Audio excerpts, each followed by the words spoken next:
and empower you. But it's not just about us, it's about you. And again, we really do appreciate everyone who's come out this Tuesday night, because you could have been anywhere but here. So get to tweeting, and we're going to get started with the Complexion Conversation.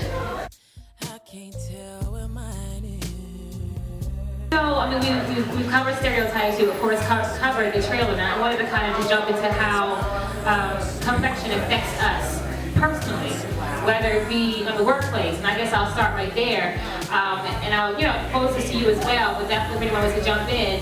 Do you feel as though that either being a light-skinned or black-skinned person, that it affects how quickly you climb the corporate ladder, and have you seen this personally in your particular, put up the path for you first to give the audience a chance to kind of. I see her breathing. Have you seen that light-skinned people climbing faster than a darker complected African American, or it doesn't make a difference, or smart? But yes, I would probably say I don't think I've ever thought about if dark-skinned women or light-skinned men maybe climb the corporate ladder as far as complexion. I think that in that setting, I always look at it from a racial perspective than a complexion perspective.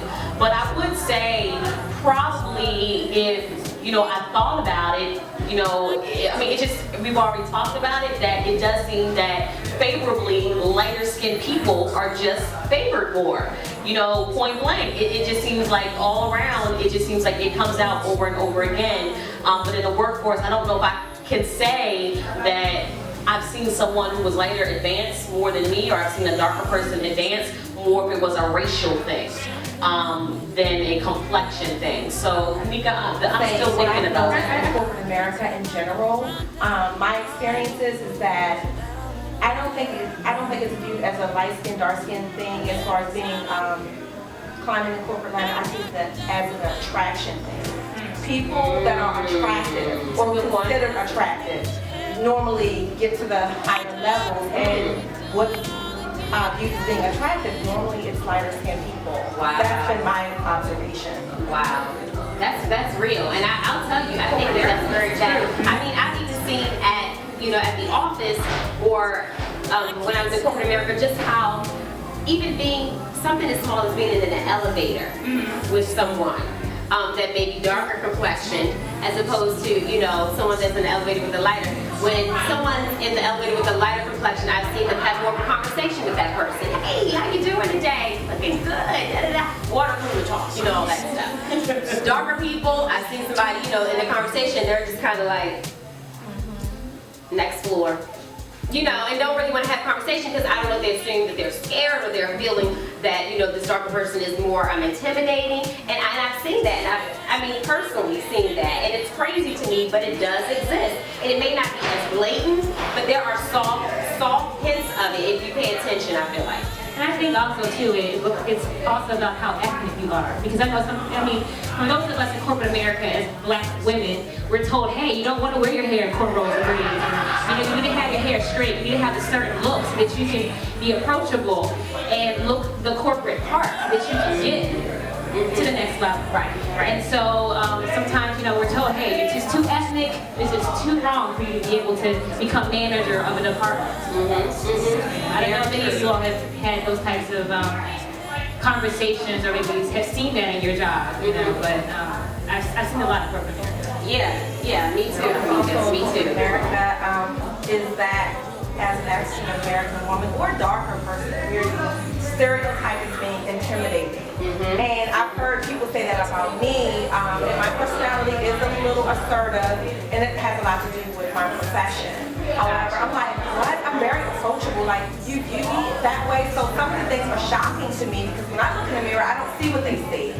But I guess as a color thing, we're just, even men, I think that's why darker men are very in now, because a woman wants to be with a strong, dark man that she feels secure that he's going to be able to take care of her and all of that. But when it comes to little old me, I'm like, what's going on?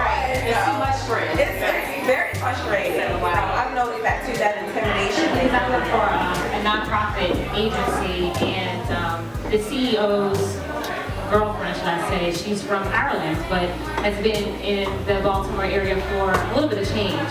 Over 20-some years, I would say. And I was, she has a travel agency, and I was in her office one day, and she was like, oh, Kanika, can I ask ask you a question. I mean, look at your nose. I mean, you don't have a wide nose like most black people should have. Look at your cheekbones. Yeah, she said this. Your cheekbones and your complexion. I mean, are you really African American or black? Because my friend, she was like dark skin, like dark as the onyx of the night. And you know, it's so crazy to have, you know, a person I'm working with asking these type of questions about who I am, what I'm supposed to be, because obviously my complexion or the way my face or my bone structure does not identify with what she was told black people should look like. And I didn't want to get offensive because, you know, sometimes we get so quick to be offended and not take the time to school a person and say, you know, let me tell you about my heritage. Let me tell you about how African American people, our different shades were because of that we were blended with different cultures of people in the United States of America. So,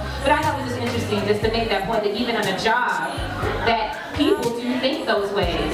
And I think the whole black man in corporate America holds a whole other conversation. Because, you know, in my same company, we had a black man that was African, and you know, people were very intimidated because of the fact that he was a black man that was educated, going to school to get his master's, and it was almost like, why are you going back to school to educate yourself? Which you had should be sufficient. Right. And it came from other white males in the company who were intimidated by his strength. Good point.